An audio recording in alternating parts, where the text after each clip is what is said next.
personnel. Ang mensahe lang po namin para sa ating Pangulong Rodrigo Duterte po, sir.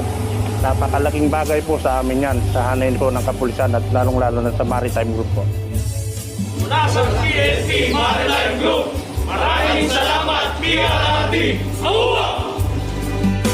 Masasalamat sa lahat ng... To our Commander-in-Chief, maraming salamat po, hindi lang po dahil sa pagdoble ng ating sweldo ang ibinigay ninyo, kundi in terms din po sa mga equipments na talaga namang ipagmamalaki po ng ating Philippine National Police.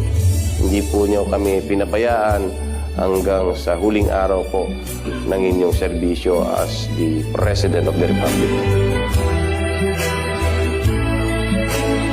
Ang giyera kontra illegal na droga ng Duterte administration, bagamat sinisiraan ng iilan, ay hindi maitatanggi ang tagumpay nito sa pagtataguyod ng seguridad at kapayapaan ng bansa. Kaya naman, karamihan sa mga mamamayang Pilipino umaasang maipagpapatuloy ang labang ito kahit sa mga susunod na administrasyon.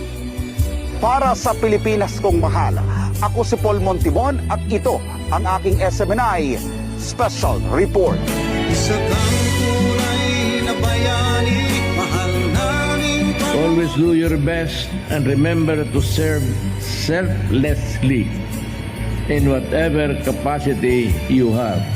Galing sa ilalim ng puso ko, salamat for making me president. Maraming salamat sa inyong lahat. Salamat.